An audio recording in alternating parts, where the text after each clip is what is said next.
Professeur Jean Baïbek, il y a également une opinion. Hein, et je pense que cette opinion est également sur cette table. Et qui pense quand même que pour les deux personnages, ils ont longtemps bénéficié de la magnanimité du président de la République, ne fût-ce qu'à travers ses décrets présidentiels. Et donc, on ne crache pas dans la main qui vous a nourri. Alors, beaucoup pensent que Bello et Chiroma sont des traîtres. Vous partagez cet avis?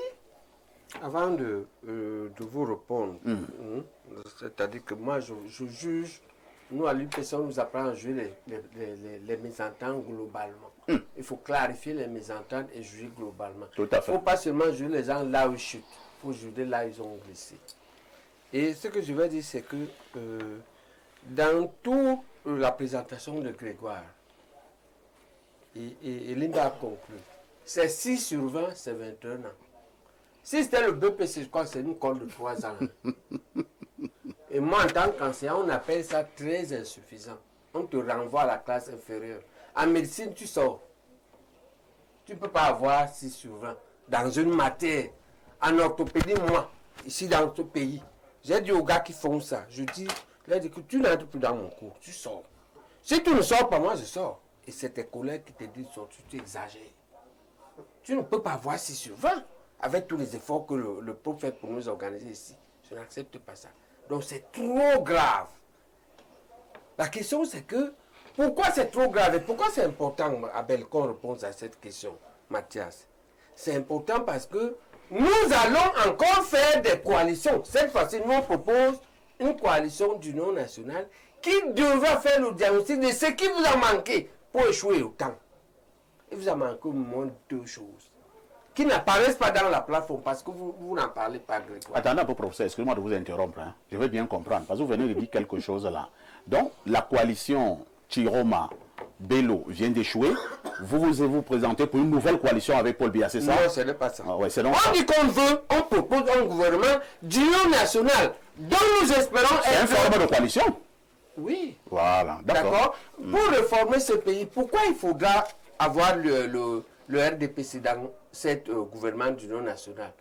Parce que c'est plus facile pour toi quand tu parles avec celui qui a échoué. Parce qu'il t'explique sa méthode de travail qui a abouti à l'échec.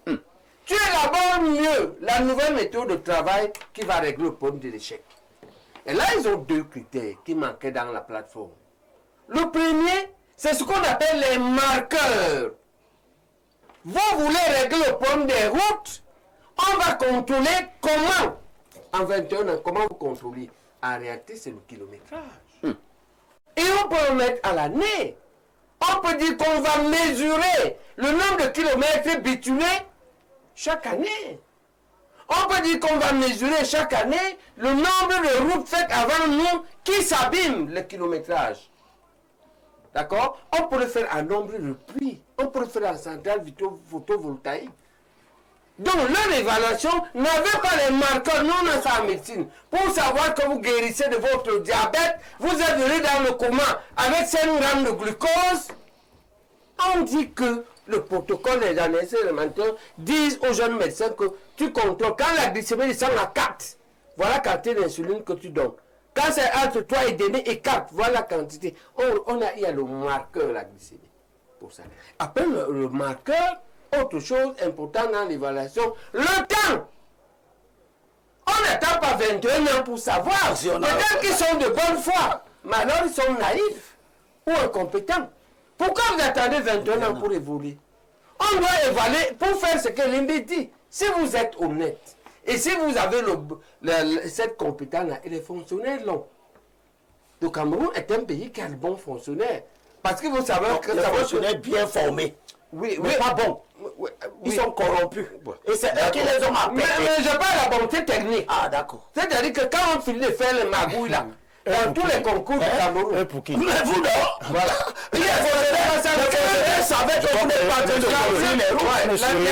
La plupart des fonctionnaires sont les meilleurs de la classe terminale.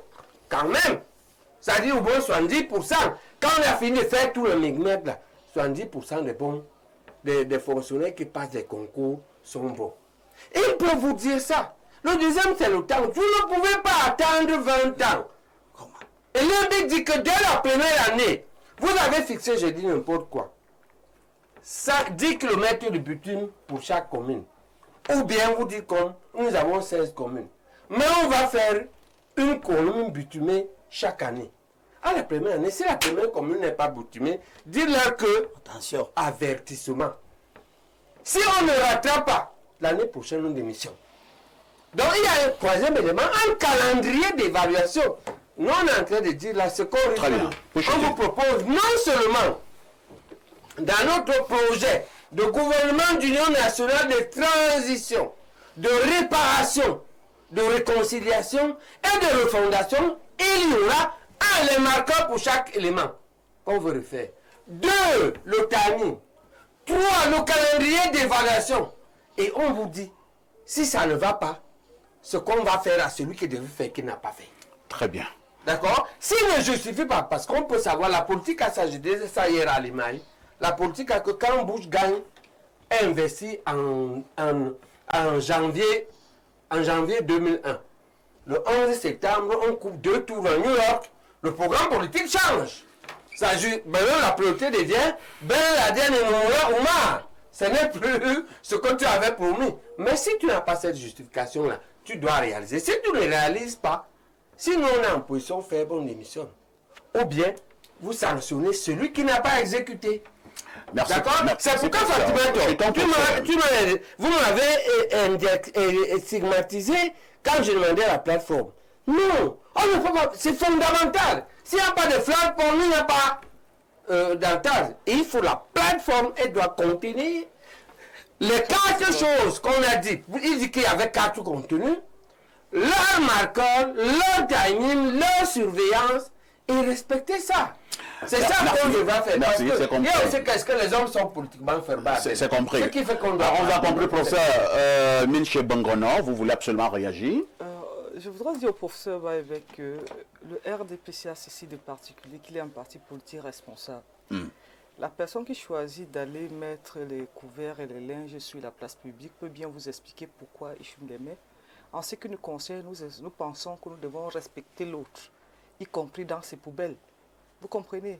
Parce que si nous venons le mettre devant vous et commencer à faire comme lui, on se retrouvera dans le jeu de qui a gagné, qui a perdu quoi, ou bien qui a bien fait quoi, qui n'a pas bien fait quoi. Leur liberté, c'est des partis. Comme ils choisissent de Bello Boba veut maintenant exposer les poubelles. Je dis, écoutez, si vous êtes dans une maison, vous produisez des poubelles. Quitte à vous de savoir où les déposer. Qui a le plus produit de poubelles? Maintenant, si vous décidez... J'aime beaucoup cette expression. Si vous décidez d'aller mettre sur la place publique, surtout que ce n'est pas la première fois qu'il y a des choses comme ça. Monsieur Bello s'est comporté comme un enfant? Moi, je parle des alliances en général. Est-ce que M. Bello se comporte comme une mauvaise femme qui quitte le foyer? Elle quitte le foyer et elle commence à bavarder à la place du marché, au carrefour. On a toujours peur des femmes qui divorcent et commencent à parler de leurs époux. Vous en savez plus que moi. Donc Bello Boba est une mauvaise épouse. Je ne sais pas. Je ne sais pas. Donc, laissez la latitude. Mais c'est son droit. Laissez la latitude. C'est partie de la vie. Laissez la latitude à l'époux qui choisit de quitter son foyer, d'aller expliquer à qui il veut, ou bien à qui elle veut, ce qui n'a pas marché, ou bien son mari ne fonctionne pas bien, ou bien ça fait ceci. Sauf que le plus souvent, elle ne dit pas ce qu'elle a fait. Très bien. Et l'homme qui est suffisamment très élevé regarde de haut. Et garde son silence. Parce que demain, la vérité finira par se savoir. Professeur Mathias Eric Owanangini, nous avons, s'il vous plaît, professeur Owanangini, nous avons également une information. Hein. L'UNDP se rapproche de plus en plus également du MRC. Alors, l'axe Grand Nord-Ouest, est-il possible? Oui, ça, ce sont les fantasmes typiques de la politique camerounaise. Ah, des fantasmes? Oui, qui ne peuvent nous conduire que dans des impasses. Certainement, notre pays est un pays multicommunautaire, mais s'il faut le gérer sur la base d'équations clientélistes et d'équations pouvoiristes, évidemment, la prise en charge de la plupart des problèmes publics ne pourra pas être faite. Bon, j'attends de voir s'il y a un tel mariage. C'est le mariage du carpe et du lapin, de la carpe et du lapin. ça ne peut mener nulle part. De toute façon, c'est... Est-ce que...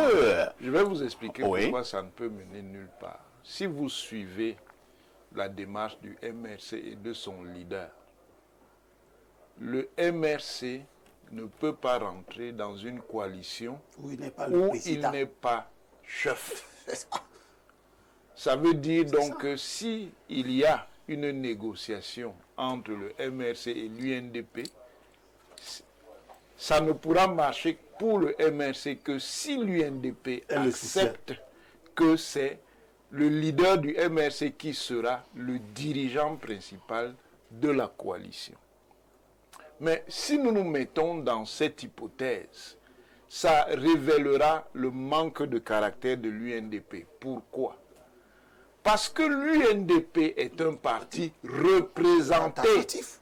C'est-à-dire que l'UNDP a des conseillers municipaux, l'UNDP a véritable des force conseillers politique. régionaux, l'UNDP a des députés, l'UNDP a des sénateurs. Il a C'est tout un parti conseil régional qui représenté. Notamment, Alors que le MRC Il n'a n'a rien. aucun représentant, malgré le famela juridique que certains font, ils n'ont Vous référez à cette affaire de femme-là juridique. Mais bien sûr.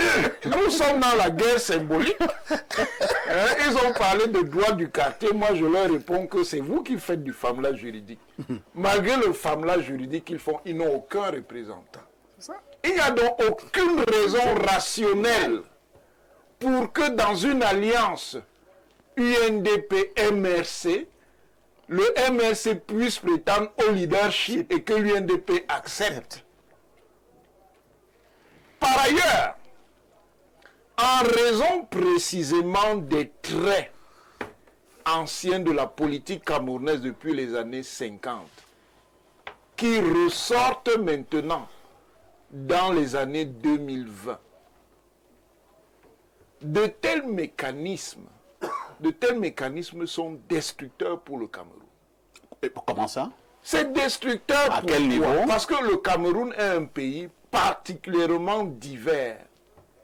Si vous voulez construire la politique nationale seulement sur des équations de segmentation, vous arriverez à l'impasse. absolument. Vous arriverez à l'impasse. Et même les partis qui auront fait l'effort de transcender les clivages entre communautés seront rattrapés dans cette logique par ce qui est en train de polluer la politique camerounaise, la politique des tours à la présidence. Et le tour étant conçu suivant une logique communautaire. Bon, comme c'est maintenant dans le tour de tout le monde a son tour à la présidence. Qui va donc aller à la présidence et les autres vont accepter? Et qui va laisser son tour? Et qui va laisser son tour? Vous voyez donc, Moi, je suis pas en les- train Vous appelez ça la politique des tours? c'est la politique des tours à la présidence. Les uns demandent que on a déjà fait notre tour, on revient. Les autres disaient que là, vous étiez déjà. Ceux-ci sont là. Maintenant, nous aussi, on veut. C'est notre tour. Les autres encore disent que non, vous les trois là, vous avez déjà fait le tour. Ce n'est pas votre tour. C'est notre tour. On peut s'en sortir. Mais ce qui dit est pertinent. On ne peut pas s'en C'est ça, sortir c'est moi. dans ces conditions. Et si vous voyez, Terminons, professeur, oui. si vous voyez, tel que les choses sont en train de se décider, ce qui doit faire la trame de la politique, la substance de la politique, n'est pas encore apparu. Que les gens disent aux gens ce qu'ils vont faire, ce qu'ils peuvent faire, ce qu'ils ne peuvent pas faire. Parce que dans cette ambiance-là, on est dans le temps des démagogues, où chacun vous promet, il va goudronner les murs et cimenter les routes. Et évidemment, il y a toujours des naïfs pour croire à cela. Merci. Ah, non, Grégoire Biroué d'abord. Hein. Grégoire Biroué, au regard des analyses sur le plateau, est-ce que nous n'allons pas dire que ce n'est pas très reluisant pour M. Bello Bouba, qui vient de prendre un énorme risque en claquant la porte de cette alliance? Oui, si c'était un risque, moi je pense que c'est un risque qui a été encouragé par sa base et j'estime que là où il est en train d'aller, c'est avec le soutien de sa base. Je veux rappeler un peu dans les détails ce qui se passe. En 97, quand nous n'allons pas aux élections, parfait, il y a ici. le président Paul Biya, il a pratiquement 3 000 votants pour lui, contre 4 millions inscrits. 3 millions. Il prend Vous voulez dire 3 92%. millions. Alors, on va donc maintenant avec le soutien de l'UNDP, Mme Fadimatou, en 2004, où il va donc rafler 2,5 millions sur l'ensemble des 6,5 millions inscrits. Donc ça baisse. Ça baisse. On a donc 70%.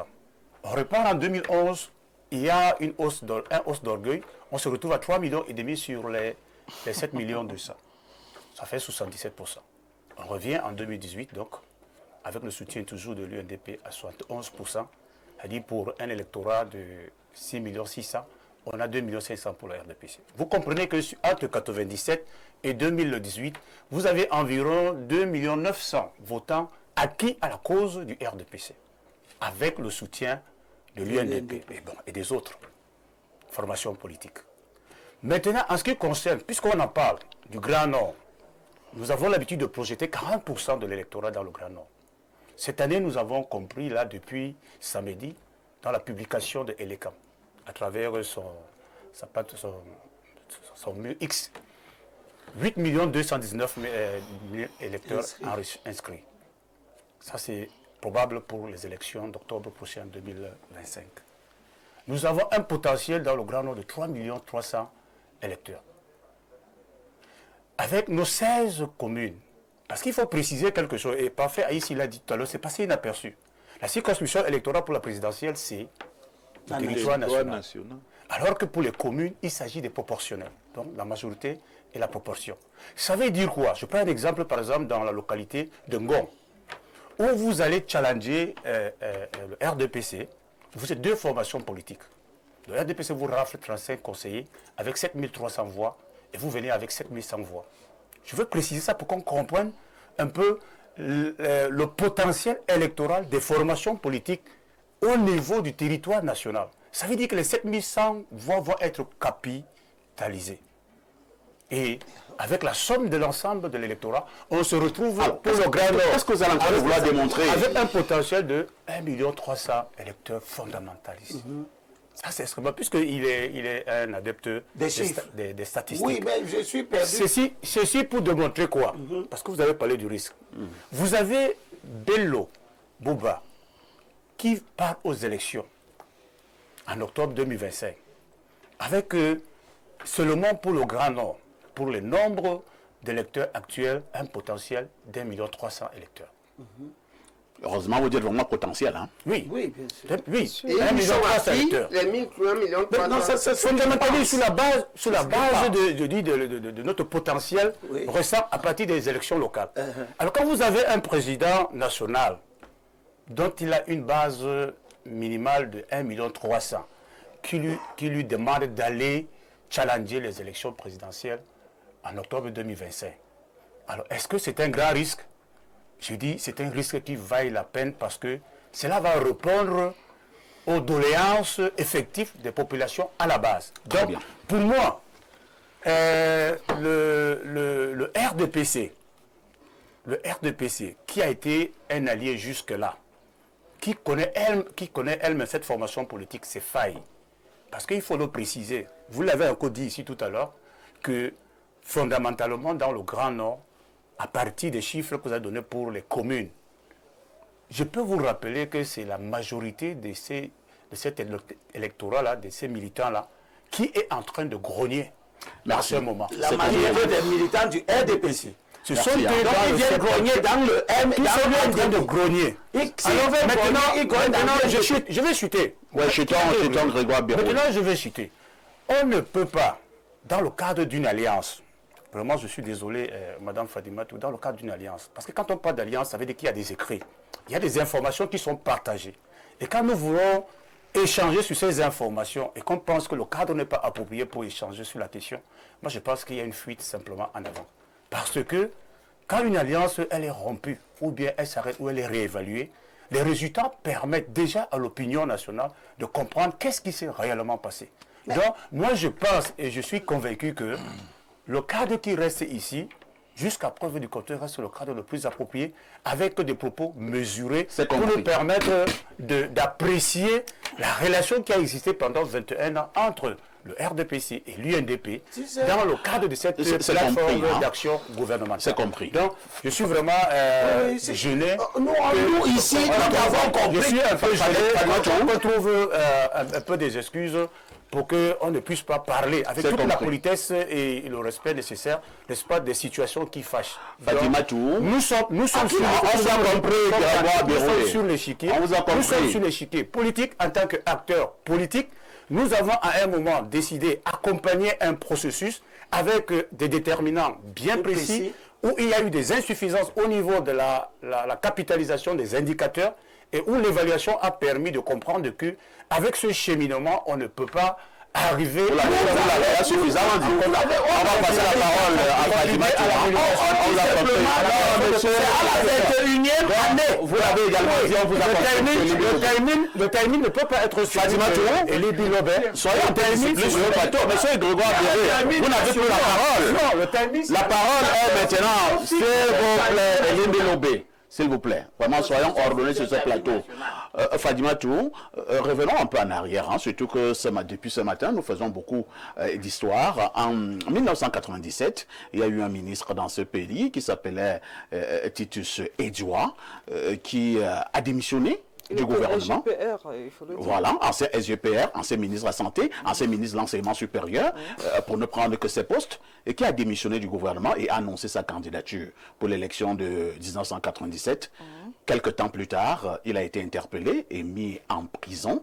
Il a été accusé de détournement. Alors, pour le cas Chiroma, certaines informations, pour ne pas parler de certaines indiscrétions, circulent également, disant qu'il y a plusieurs dossiers qui sommeillent, pour son cas, probablement également pour M. Bello Bouba. Est-ce que ce qui s'est passé dans la chambre des canards peut également se retrouver dans la chambre des poules? Je suis convaincu qu'au RDPC, nous faisons beaucoup de choses. Mais nous sommes loin d'être des magiciens qui disent dans les boules de cristal. Je ne pense pas que M. Titus avait été condamné parce qu'il était candidat. Des candidats, il y en a eu à profusion. On constate simplement que lorsqu'il n'annonçait pas sa candidature, il n'avait jamais été interpellé. Hein. Donc des rumeurs comme ça, nous en avons. Par exemple, sur ce qui se passe aujourd'hui, il y a eu des rumeurs et des contre-rumeurs. Vraiment, laissons les choses couler.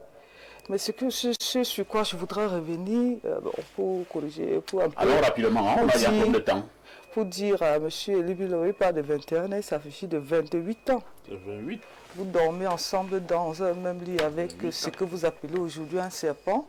En 28 ans, il ne vous mord pas. Ça, c'est vos expressions. Hein.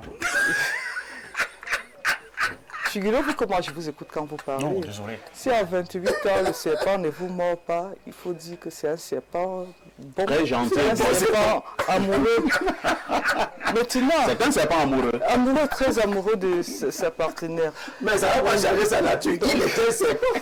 Donc, ce sont les autres qui le À la 28e année, on découvre que c'est le serpent qu'on avait. Pourtant, il se soit accroché au serpent quelqu'un d'autre. Donc, et je suis également très intéressé par ces déclarations. Depuis, il parle du Grand Nord, du Grand Nord, du Grand Nord. La circonscription électorale nationale, le RDPC a cette chance-là de regarder globalement. C'est ma première fois de constater en politique que 16 communes pèsent mieux que 60 communes qui sont gérées par le RDPC. Peut-être ça c'est... Bon, il y a un de nos responsables politiques qui lors d'un meeting disait que la politique c'est pas la science exacte et que deux peuvent faire 100, deux peuvent faire 10, mais là je suis interloqué. Nous disons ceci. Il a dit, l'élection se gagne à la majorité relative, à la majorité absolue, lorsqu'il s'agit des communes. Quand il y a ce relatif, il y a troisième personne, on fait le partage. Ça veut dire que vous n'avez pas 100% d'électeurs acquis à votre cause. Vous avez partagé les électeurs. Vous avez eu 50 plus 1 qui vous permet de rafler, ou bien 50 plus 7 qui vous permet de rafler. Vous pensez que ce qui reste là, ça ne compte pas? Et si nous faisons le ratio sur la soixantaine de communes, ça veut dire que ceux qui ont voté pour le RDPC, contrairement au ratio, à la somme de ce qui reste, ceux-là sont toujours plus nombreux. Pour faire la politique, sincèrement, il faut apprendre à être sérieux. Être sérieux, c'est aller aux élections. Par exemple, la plateforme, c'était seulement pour l'élection présidentielle. Je me souviens, en 2020, il y a un jeune parti politique, le PCRN, qui a été candidat à Fumbote chez moi. Ça veut dire quoi? Avoir déjà la possibilité de constituer 41 conseillers municipaux. Ça veut dire qu'on a une ressource humaine. En revanche, je n'ai jamais vu le SDF en 2007 est entré dans la commune de Fumbote, dans le partage avec 3 conseillers. Ce qui veut dire qu'ils ont des gens là-bas.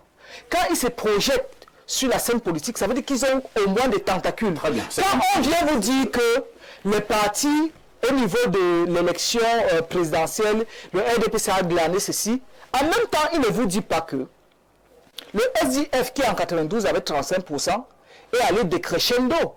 Vous voulez nous dire que tous les électeurs du SDF étaient là-bas?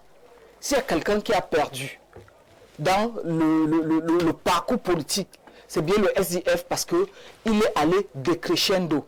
Et si c'est sur cette base que vous comptabilisez, vous élaborez votre stratégie, vous êtes en train de nous dire d'aller dormir en paix et continuer là où nous avions laissé le travail. Merci. Vous êtes toujours en direct sur Info TV. Le programme, c'est Libre Expression. Nous marquons une autre touche pause et on reviendra pour la dernière ligne droite de ce programme.